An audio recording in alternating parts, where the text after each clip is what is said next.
Hello, everyone. I am here with my friend Deanna, and she is a LinkedIn expert. Such a niche specialty. And so many of us know that LinkedIn is where our clients are at, where our people are at, and we need to learn how to better utilize it because it's not like it used to be. It's a real social media platform these days. So I am thrilled that you are here to tell us about it. Welcome, Deanna. Thank you so much for having me, Carolyn. I'm excited to spout all of the LinkedIn knowledge into everyone watching.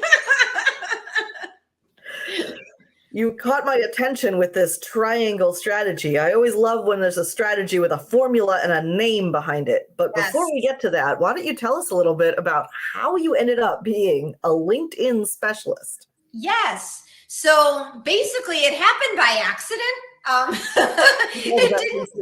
is nothing that I went to school for. Okay. When I was going to high school and college, LinkedIn wasn't a thing. So I'm that old.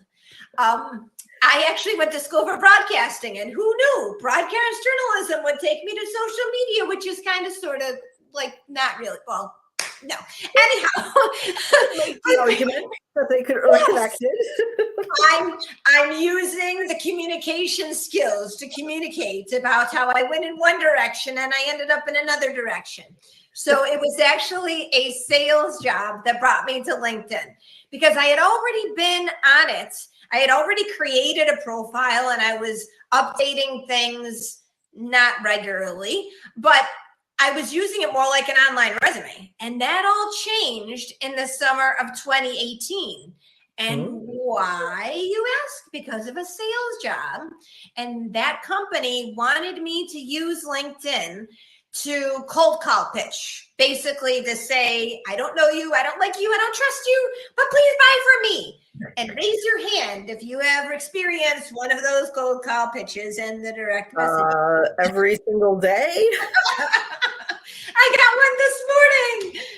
Anyhow, so I pivoted from that strategy because I realized that they don't like me. They don't know me. They don't like me. They don't trust me. So why would they do business? And so I pivoted to more, let's create content for people to get to know me, get to know what I'm all about.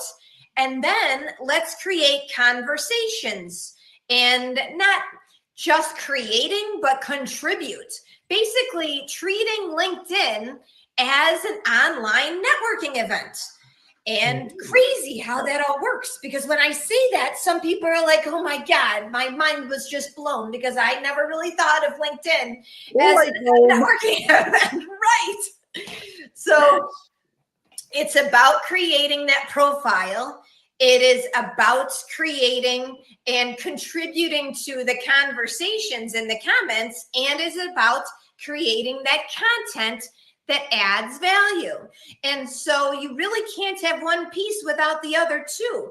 But as I was doing this, Carolyn, I didn't realize that my network was growing. I didn't realize how it was exploding because I was so concentrating at that time. I was concentrated on the actual sales that I was doing. I was doing my job. So then about 18 months into this, I looked back and I saw that 400 or so, what I started with, had grown to 11,000. Now I'm over 28,000, and it all goes back to that strategy. When people ask, what's like a strategy of three things? Three things: your profile, conversations, aka engagement, not the engagement ring, like creating conversations and talking to people. Talk.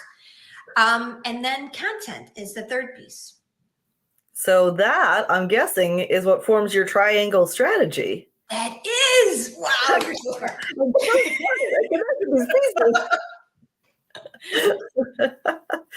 That is awesome.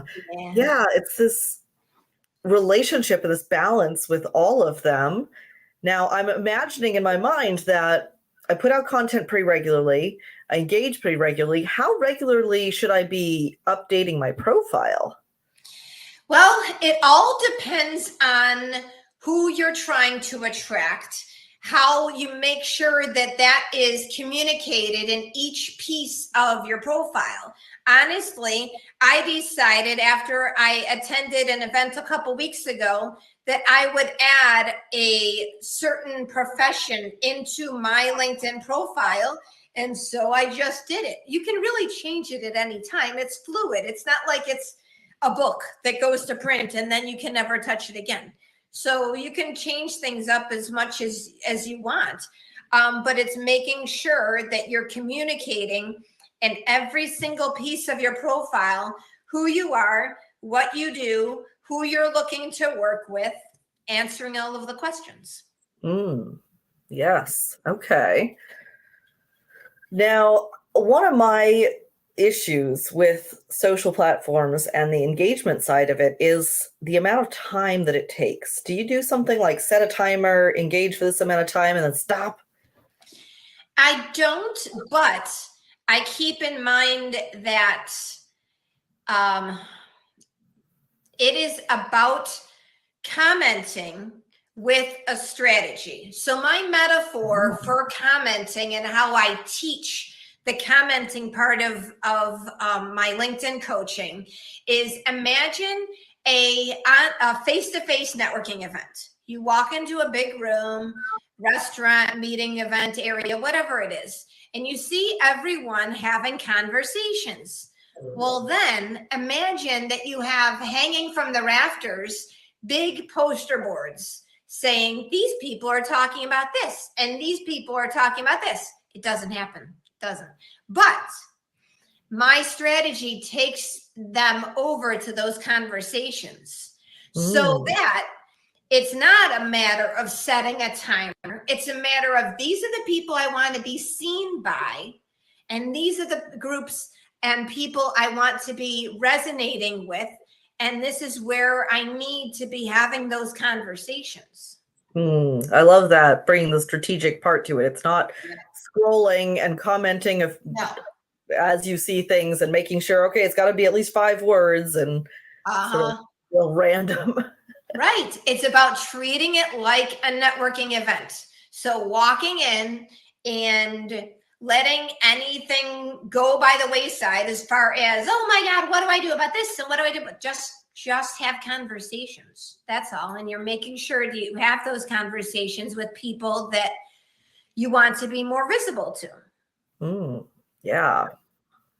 It's the same thing. It's the same idea that goes into if you and I were having a virtual coffee or a get to know you call, and I asked you, who can I introduce you to? Not necessarily the people that are clients of yours, but the people that you know work closely with those clients. Same thing goes into LinkedIn. Who are the people that work closely with those people that you want to be seen by? Just think about it that way. Yeah. That makes sense. Okay. I have some ideas to change my LinkedIn strategy a little bit. What kind of services do you do with people? Do you provide like profile audits and this learning how to do this method and this engagement method? Is this like a group program? It's all of the above. So we do profile review calls, and it's 30 minutes. People walk away with a really good idea of what they need to do with their profile. So I don't do the fishing for my clients. I teach them how to fish. So I'm not going to go in there and just start changing stuff. No. I want to teach you how to do it so that you know then what you're supposed to be doing in the future. And then, so that's the profile review call. That's one service. The second service is the 6-week one-on-one and combined with a 3-month group membership. And the reason why I've done that is we have 3 calls, hence the 3 parts of the triangle. Each call gets a part of the triangle. And then I partner that with the group membership because if you've ever seen the show Price is Right, there is a game on the Price is Right called the Mountain Climber. And he's scaling and he's scaling. And what I found is some, not all, but some of my one-on-one clients were going boom and crashing. And we don't want people to crash off the mountain. We want them to keep scaling the mountain. And so I combined the group membership to provide a little bit more of scaling and keep LinkedIn in their radar. And then I have people that with the one-on-one, I add in the 3-month, and then they can get 6-month, they can get 12-month, and we work on things in these Zoom calls that perhaps are new features, or we answer questions, we do peer-to-peer accountabilities. So like I said, all of the above. That's what right, whatever your questions are on LinkedIn, please go see Deanna. Yes. Yes. Yeah. So I don't claim to be a LinkedIn expert in any way. I just claim to be a LinkedIn fan. And I just want to show people that we're not all there to pitch. We're not all there to sell. There are some really awesome and amazing people that just want to have good conversations, share their knowledge, and just get to know, like, and trust, because it's a networking event. Yeah, I like how you put that.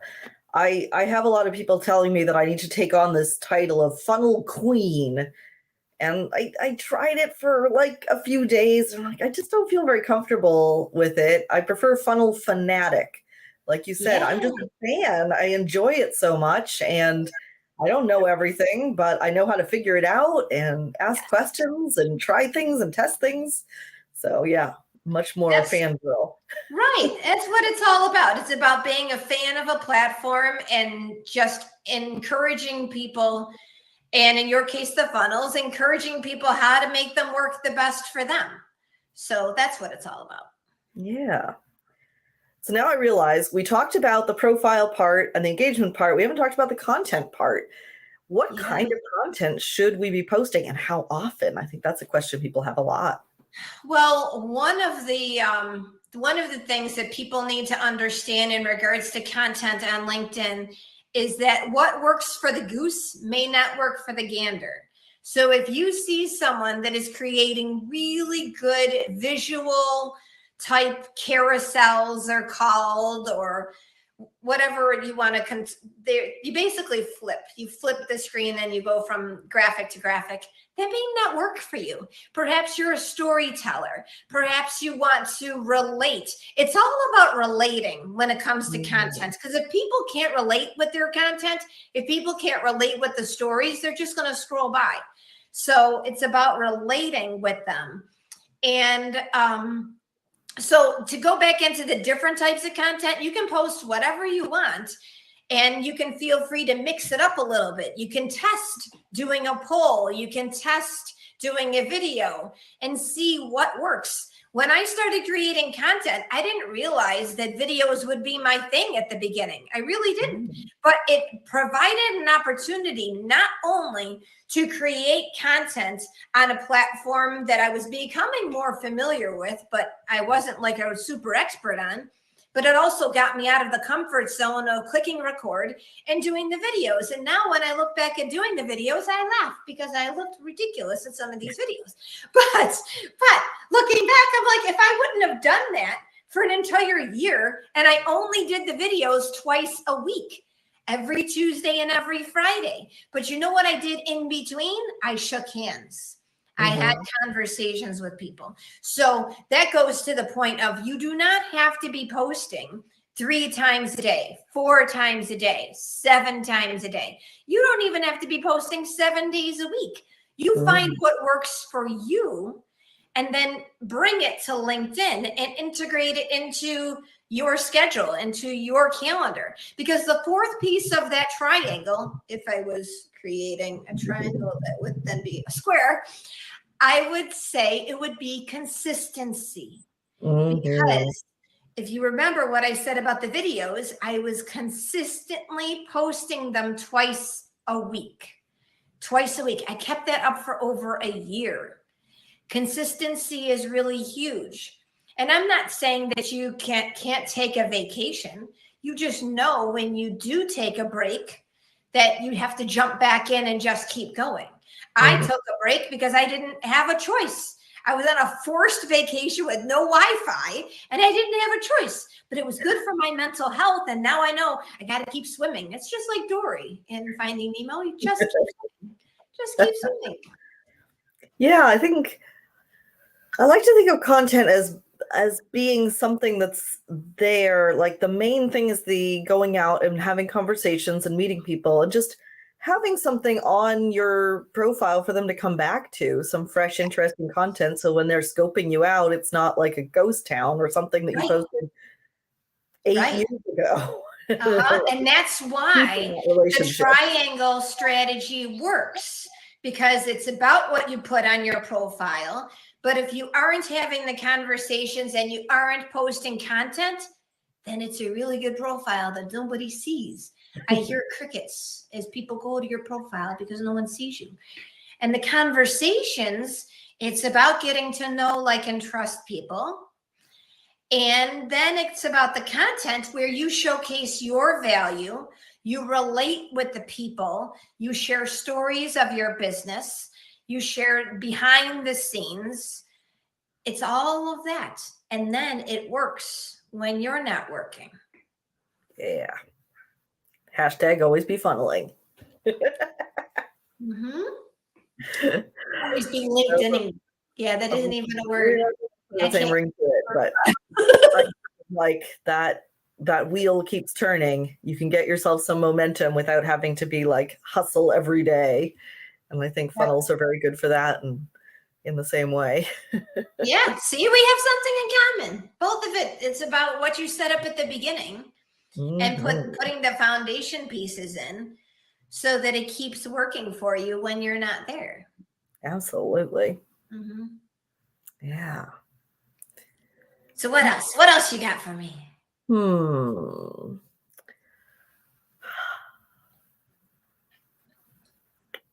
Well, our topic today is how to stand out from the crowd. And I think that probably just by putting this strategy into place at all, you're going to be kind of standing out. But are there some other elements that help us to really gain attention, traction, and visibility on LinkedIn? So I can give you the low-hanging fruit. And that is, if you are currently using your job title in your LinkedIn headline, you are not standing out from the crowd. If you are an account executive, if you are an attorney, and that is the only thing that you have in your LinkedIn headline, you're not standing out from everybody else. Because honestly, if I were to go onto LinkedIn and I'd search account executive, chances are I would find millions of other people that currently have. So what makes James a different account executive than Mary? Probably a lot, but they're not saying it for anybody to know. If you don't say it, then no one will know what sets you apart from everybody else. So it's about showcasing your brand, showcasing your differentiator, showcasing, here is me, here's what I am, here is, without saying, look at me, look at how awesome I am. And that's where relating with people comes in. For example, the about section on your LinkedIn profile. If you start out the first few sentences, because if you're on someone's LinkedIn profile, you only get so many lines of text before people click see more. Okay, same thing goes with a piece of content. You need to hook them in. You need to draw them in. We'll go back to fishing. You need to reel them in like a fish with a hook, because honestly, I don't see too many people fishing where the fish is still swimming and you don't reel them in. Reel them in. So it's about getting their attention and relating with them. And the person who says, I, me, I've had 25 years of experience. Look at me, look at me, look at me, look at me. I don't know how much they're relating with those people. So relate and put yourself into the seat of the person that you want to work with. I'm so glad that you put it that way. I know the advice now swings towards, always think about the other person, always talk about your client, never, don't be too much about you.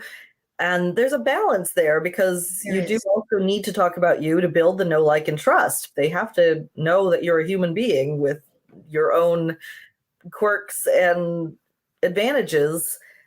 And there's a way to present that without it being like, look at how awesome I am. There's a way Yeah. to connect it to being with what your clients are actually needing so they know, like, why is this relevant to me? Right. Think about the problems that you solve. Think about the people that you help. And then you'll find that you are taking yourself out of the equation and just helping. Give, then take. So that's what it all boils down to, is that I start every networking call going, tell me about you. Tell me what's going on in your world. Tell me about your business. And then if there's time, then I'll talk a little bit about leverage up. But if you lead with the other person, then it doesn't become a mirror where you're looking at a vanity metric. That's what it's all about. Yes. And I like what you said about the headline as well. I did not realize until recently that those headlines can be very long. Like I was putting in like a 2-word, this is what I do, but you can actually make it like a whole sentence with lots of keywords. And probably you want to try to front pack that sentence with the most important things, because when people are looking at your comments, they're going to see, Carolyn Choate, oh, book marketing and funnels. I'm interested in that. I go back to her profile. Applause for you for bringing that up, because when people are thinking about their headline, you do not have to use all 220 characters.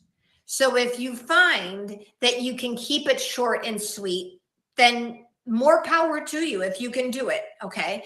But when you're front loading it into the problems that you solve and the people that you help, then you're offering relatability. You're relating with the people that you want to do business with, and then they'll be more inclined to go to your profile. So keywords is one thing. I actually talked to someone last week who got the advice from someone to just put a whole bunch of keywords in there. And I'm like, well, how is that working? Make it not readable at all. Just word. It's just a bunch of keywords. And I'm not saying not to use any keywords that you want to be found under the search for, but it's about how you help people, how you serve your clients. Tell us why you're on LinkedIn. What makes you different than any other LinkedIn coach? And for me, it comes back to my triangle strategy. No one else who helps people on LinkedIn has the triangle strategy. So what's your differentiator? Yes. And that differentiator can be something very simple too. Like we don't have to stress and overthink it. What sets you apart, it's doesn't have to be something huge. Right. Yep. It's about the little things. Okay. One more question, and then I'm going to ask for you to just spout whatever advice you want. Okay. When it comes to the profile picture, yeah.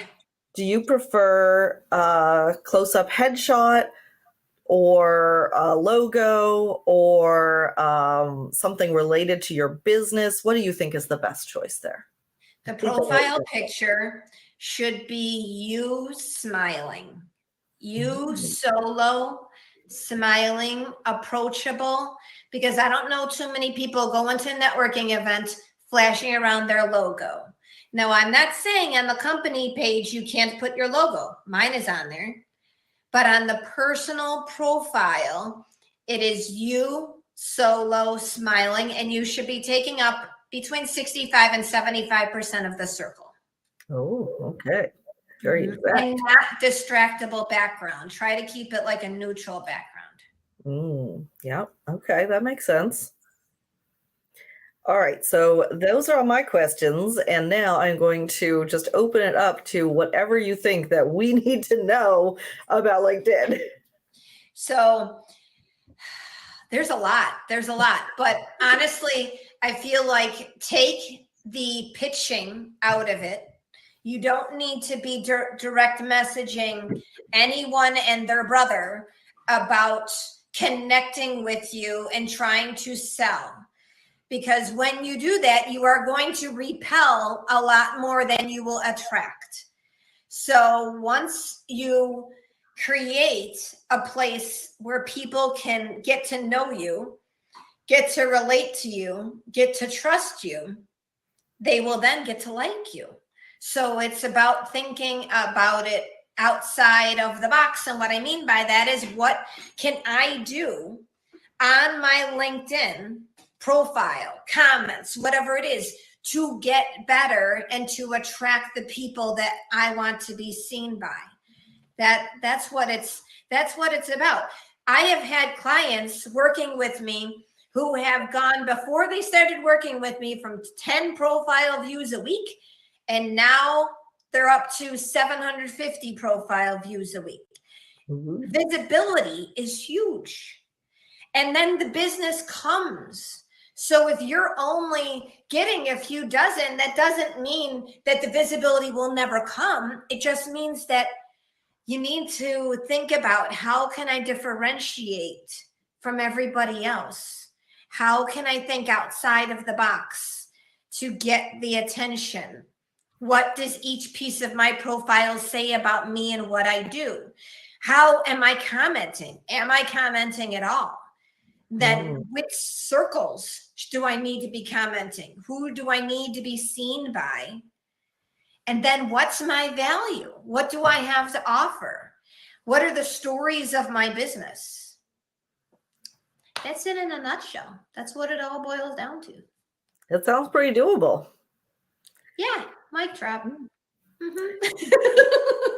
ahead, do all of that. Let me know when you need my assistance. I think, yes, it would be very valuable for everyone listening to get in touch with you and see how they can move forward with making their LinkedIn profile and LinkedIn experience work a little bit smoother for them. So why don't you tell us what your website is and how people should take the next step to connect with you? You got it. So leverageupllc.com is the website. Find me on LinkedIn, and it's Deanna Russo. And hopefully I am one of the first Deanna Russos that pops up in your LinkedIn when you search, because there's others. But send me a direct message that you heard me on Carolyn's show, and we will set up a time to chat, set up a time to talk. It's all about how I can get you to leverage up.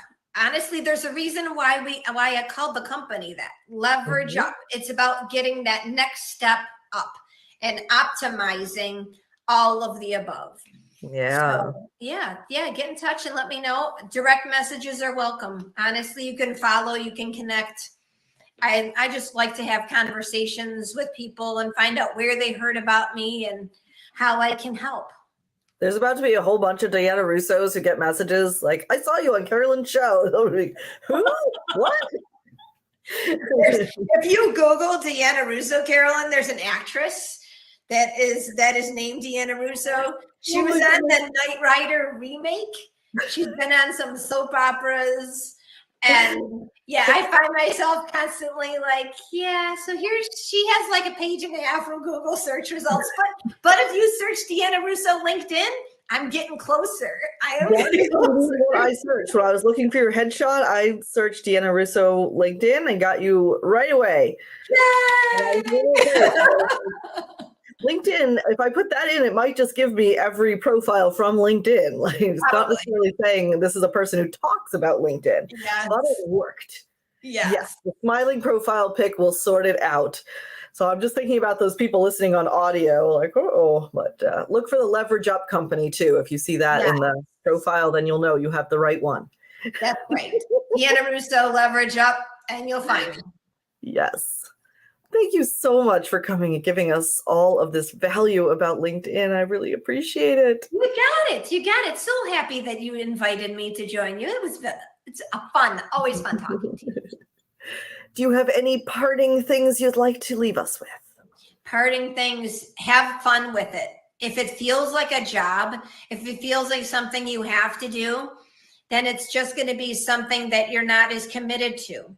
So have fun with it. And if you feel like posting something that you would regularly post on another platform, have fun with it. Because what worked on LinkedIn 15 years ago does not work on LinkedIn now. So if you really want to get to know what people are posting about, what types of things people are talking about, come to LinkedIn and see what it's all about. And you might be surprised at some of the things that people are posting. And it's really a great place to kind of hang out and get to know. But it's also very valuable piece of growing your business, depending on what your business is. Yeah. For sure. Awesome. All right. Well, we will say goodbye there. Thank you.